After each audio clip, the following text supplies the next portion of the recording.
Morning dear student, हमारा second chapter complete हो गया राइट। आज हम स्टार्ट करेंगे chapter number 3 that is issue of shares. ये चैप्टर नंबर 2 से ही रिलेटेड है। ओके, चैप्टर नंबर 2 से ही रिलेटेड है। So introduction they have given. What introduction they have given? In chapter number 2 we studied the different sources of finance that a company can use to raise funds. The capital structure of a company consists of its own fund and borrowed fund. ये मैंने आपको करा दिया है right. Again they have given own fund are made up of, मैंने बताया था आपको ओन फंड में क्या क्या आते हैं। इक्विटी शेयर्स है, प्रेफरेंस शेयर्स है एंड रिटेन अर्निंग है। A company limited by share is share capital by issuing shares. Company अपना शेयर को रेज करती है, बढ़ाती है, फंड इकट्ठा करती है और किसके बेस पे करती है? शेयर्स के बेस में। In this chapter we will study in detail how a company issue different type of shares. अब ये चैप्टर इसमें क्या डिटेल दिया हुआ है कि कंपनी किस तरह इश्यू करती है depending upon it needs. We will also learn about various concept related to the shares right. So start with the classification that is 3.1 classification of share capital right. See here it is given share capital refers to capital made up of equity shares and preference shares.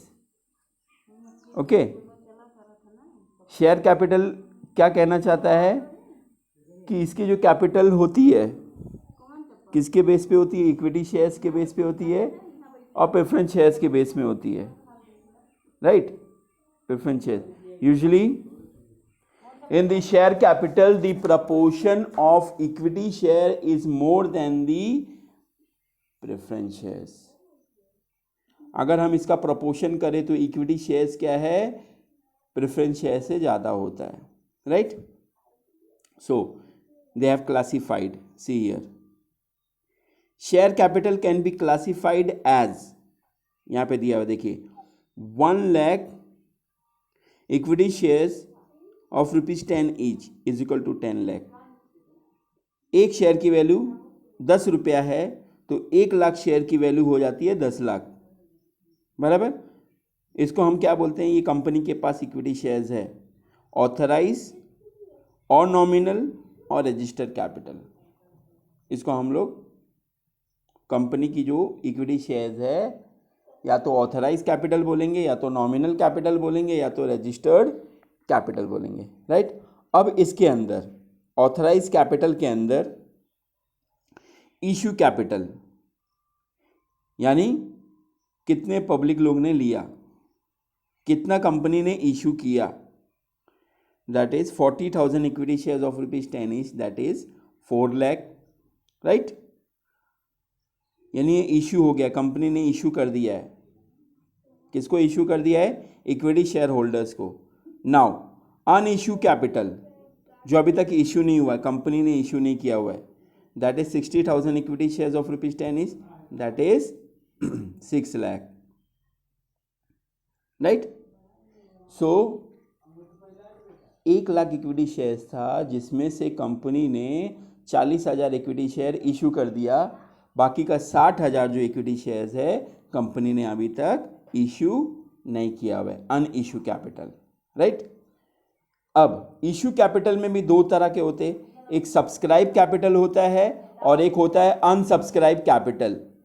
30,000 equity shares into 10 each 3 lakh. Unsubscribe 10,000 equity shares into 10 each that is 1 lakh right. Now अब subscribe के अंदर भी 3 part है। Subscribe के अंदर 3 part है। 3 लाख का जो शेयर्स इशू किया हुआ था that is subscribe 3 part they have given. एक होता है कॉल्ड अप कैपिटल, एक होता है अनकॉल्ड अप कैपिटल और एक होता है रिजर्व कैपिटल, राइट। एक होता है called up capital, called up capital कितना दिया हुआ है 30,000 इक्विटी शेयर्स ऑफ ₹5 each, 10 रुपये की वैल्यू थी, बराबर। तो जिसमें से 5 रुपया इक्विटी शेयर्स का 30,000 इक्विटी शेयर्स का लोगों ने दिया, राइट। इसका हो गया 1,50,000। उसके बाद होता है uncalled up capital, 30,000 equity shares into 4 each, that is 1,20,000 uncalled up है। फिर रिजर्व में अभी हमारा जो बैलेंस बचता है वो रिजर्व कैपिटल हो जाता है, 30,000 equity shares of ₹1 each, that is 30,000। So subscribe capital have 3 part, called up capital होता है, एक अनकॉल्ड अप कैपिटल होता है और एक होता है रिजर्व कैपिटल, राइट। नाउ अब जो कॉल्ड अप कैपिटल था, अब इसमें से पे कितने का हुआ 20,000 इक्विटी शेयर्स का पेमेंट हुआ of ₹5 each, that is 1 lakh। Calls in arrear, calls in arrear यानी अभी 10,000 इक्विटी शेयर्स का पेमेंट नहीं हुआ है और वो भी ₹5 के हिसाब से हो गया 50,000। It means, in short it means 30,000 की जो इक्विटी शेयर्स थी कॉल्ड अप की, जिसमें से 20,000 इक्विटी शेयर्स पेड अप हो गया, 20,000 इक्विटी शेयर्स का पेड अप हो गया और 10,000 का इक्विटी शेयर्स का अभी पेमेंट नहीं हुआ है, बराबर। उसको हम बोलते हैं calls in arrears. So here is a chart, ठीक है, ये चार्ट आपके सामने है। Again I am saying share capital can be classify as authorise capital और नॉमिनल कैपिटल और रजिस्टर्ड कैपिटल। उसके अंदर 2 पार्ट होता है, एक इशू कैपिटल होता है, एक अन इशू कैपिटल होता है। इशू जो कैपिटल इशू हो गया है, जो share equity shares share holders के पास मिल गया है, 40,000 इक्विटी शेयर होल्डर को मिल गया है, 60,000 इक्विटी शेयर्स अभी अनइश्यूड है यानी इशूड नहीं है।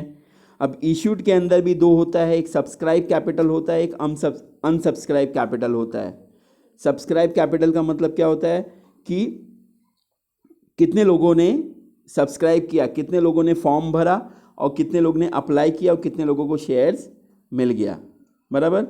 30,000 equity shares of ₹10 each, 3 lakh हो गया। अनसब्सक्राइब यानी अभी तक सब्सक्राइब नहीं हुआ है, लोगों के पास पहुंचा नहीं है, that is 10,000 equity shares of ₹10 each, again 1 lakh, बराबर। 40,000 था जिसमें से 30,000 सब्सक्राइब हो गया और 10,000 अनसब्सक्राइब हुआ।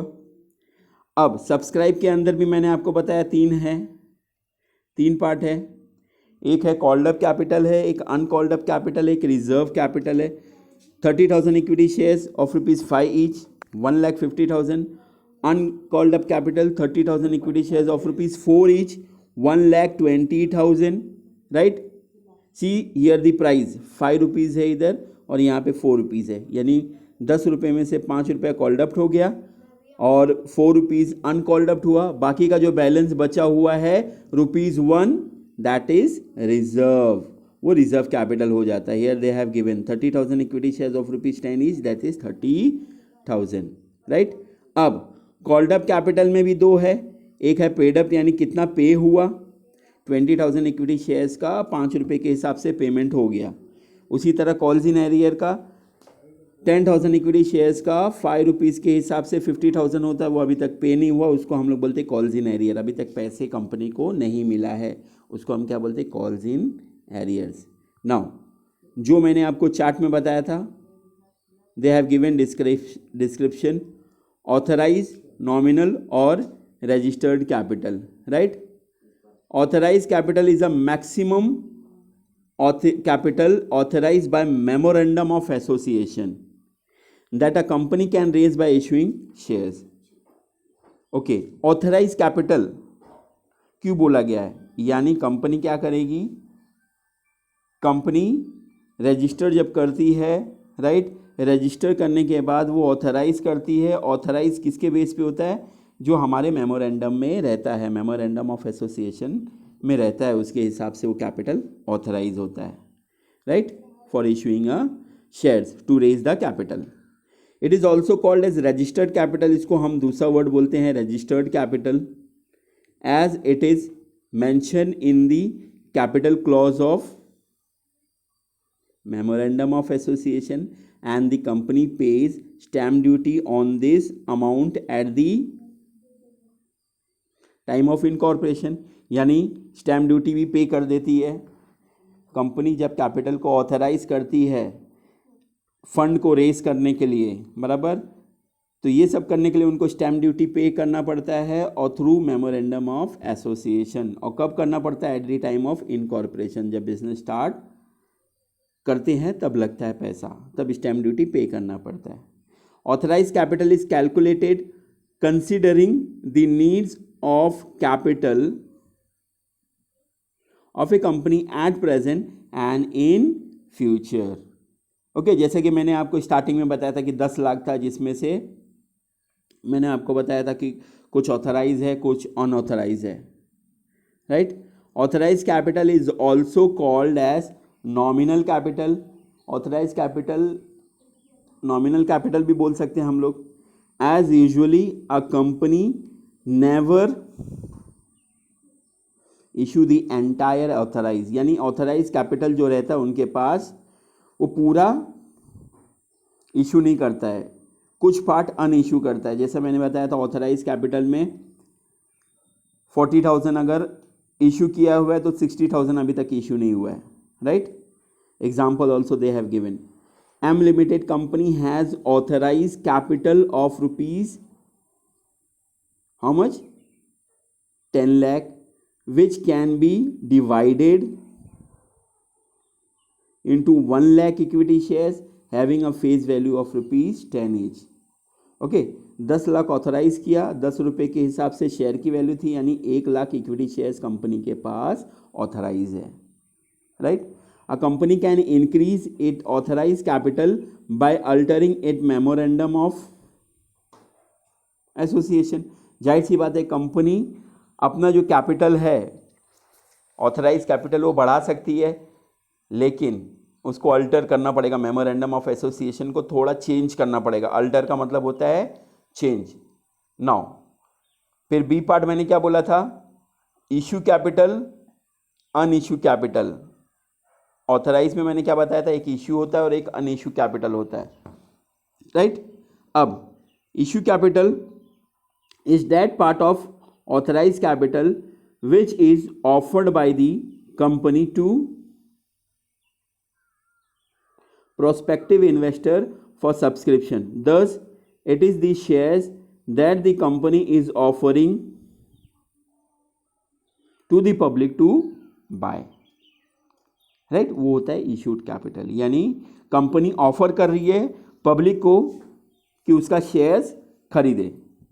और कितना शेयर्स खरीदे? मैंने बताया था इशू, कितना इशू करे? 40,000 इक्विटी शेयर्स को इशू करे of rupees 10 each. The balance part of authorise capital not offered, अभी तक ऑफर्ड नहीं किया हुआ है पब्लिक को, to the public is called unissued capital.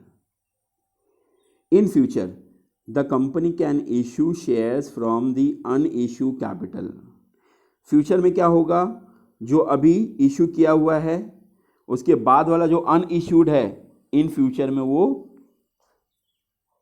Issue कर सकता है. The issue capital of the company may be equal to or less than the authorise capital. जाहिर सी बात है जो हमारा इशू कैपिटल होता है वो या तो अन इशू कैपिटल से कम रहेगा या तो उसके इक्वल रहेगा. जैसे 40,000 इसमें दिया हुआ इशू कैपिटल, वो 50,000 भी कर सकते हैं, वो कंपनी के ऊपर डिपेंड है, right. But unissue capital से ज़्यादा नहीं होना चाहिए, right. Example, M limited company can have issue capital of rupees 4 lakh divided into 40,000 equity shares at face value of rupees 10 each. Okay, it means 40,000 का equity shares है, right. 10,000 के हिसाब से है तो 40,000 इंटू 10 के हिसाब से कितना हो गया? वैल्यू इसकी 4 lakh each, 10 rupees each, and unissue capital will be कितना हो जाएगा 6 लाख डिवाइडेड बाय ₹10, तो 6 lakh divided by ₹10 is that is 60,000. 6 lakh divided into 60,000 equity shares of ₹10 each. Right? Now, C part is subscribed and unsubscribed capital. Subscribed capital is that part of issued capital which has been subscribed or taken up. Okay, subscribe capital क्या होता है? एक तरह का issue capital होता है जो subscribe हो गया, जो लोगों को मिल गया है, बॉड बाय इन्वेस्टर, जो इन्वेस्टर ने खरीद लिया है. सब्सक्राइबर, उसको हम दूसरा चीज बोलते हैं सब्सक्राइबर, यानी सब्सक्राइब कर दिया है. द पब्लिक में और may not subscribe for the entire issue capital, hence that part of the issue capital not subscribed by the investor is called unsubscribed capital. मैंने आपको बताया था दो तरह का होता है, एक सब्सक्राइब कैपिटल होता है और एक होता है अनसब्सक्राइब कैपिटल. बराबर, जो इशू हो गया वो सब्सक्राइब हो गया, जो अनइश्यूड हो गया वो अनसब्सक्राइब हो गया. The subscribe capital may be equal to or less than the issue capital. Right? Again example they have given, if M Limited company has issued capital of ₹4 lakh, that is had issue 40,000 equity shares, because 40,000 equity shares company क्या की है, subscribe की है, into 10 that is 4 lakh. अब उसमें से क्या होता है, company subscribe capital can B 3 lakh. अब इधर ही देखिए 4 लाख इशू था, बराबर. अब इश्यू में सब्सक्राइब 3 लाख का हो गया, divided into 30,000 equity shares of ₹10 each. Right? Hence the unsubscribe capital will B 1 lakh, यानी बैलेंस 4 लाख में से 3 लाख इशूड हो गया, सब्सक्राइब्ड हो गया, बाकी का बचा कितना 1 lakh, and divided by 10 equity shares of ₹10 each into 10,000 equity shares of ₹10 each, यानी 10,000 जो है वो क्या हो गया, अभी तक अनसब्सक्राइब हुआ, अभी तक इशूड नहीं हुआ है. Fourth part is D part, called up capital, uncalled up capital and reserve capital. इसके अंदर भी 3 पार्ट है सब्सक्राइब के अंदर. At the time of issue, जब इशू करने का टाइम होता है, full value of shares is usually not demanded by the company. Company क्या करती है, उसकी फुल वैल्यू डिमांड नहीं करती है. बराबर. Company collect the full value of shares in instalment as per it requirement of the fund. Company क्या करती है, पैसे जो लेती है शेयर्स की, वो इंस्टॉलमेंट पे लेती है, क्योंकि एक साथ पैसा उसको नहीं मिल पाता है. Right? Each instalment is called that is called a capital. हर एक इंस्टॉलमेंट उसको हम क्या बोलते हैं, कॉल्ड अप, यानी पैसे मिल रहे हैं. Called up capital is that part of subscribed capital which a company has called or demanded to be paid by the share holder. The balance capital which is not demanded from the shareholder is called as uncalled up capital. कहने का मतलब क्या है कि इसमें जो balance बचा था, मैंने क्या बताया था आपको, एक कॉल्ड अप है, एक अनकॉल्ड अप है और एक है रिजर्व. तो इसमें जो बैलेंस बचा हुआ है, बराबर, और बैलेंस कितना बचना चाहिए वो एग्जांपल में बताता हूं आपको. ठीक है? कॉल्ड और डिमांडेड, यहाँ पे लिखा हुआ है called up capital is that part of subscribe capital which a company has called or demanded to be paid by the shareholders. Demand किया हुआ है शेयर होल्डर को पे करने के लिए. द बैलेंस, उसमें से जो बैलेंस बचेगा, capital which is not demanded from the share holder is called as uncalled up capital.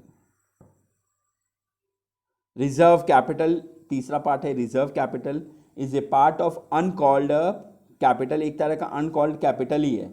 A company can decide to keep aside a part amount of its uncalled capital to be called up only at the time of winding up of the company to meet its financial requirement. Right? Again I am saying तीन तरह का होता है, called up होता है, एक uncalled up होता है और एक होता है रिजर्व कैपिटल. तो called up capital means what, जो पैसे भरने को बोल रही है कंपनी शेयर होल्डर्स को, तो वो कंपनी को शेयर होल्डर पैसे पेमेंट कर देती है. अनकॉल्ड अप यानी अभी तक अनकॉल्ड अप हुआ, यानी अभी तक पेमेंट के बारे में कुछ नहीं हुआ है, ना तो शेयर उनके पास आया है, पैसे हैं अभी उनके पास, कंपनी के पास. तो कंपनी क्या करेगी, इसमें से भी कुछ पैसे रिजर्व में डाल देगी. यहाँ पे एग्जाम्पल दिया हुआ है. Example, M limited company may have called up capital of ₹1,50,000 that is 30,000 equity shares of face value of ₹10 each, out of which ₹5 per shares has been called up demanded by the company.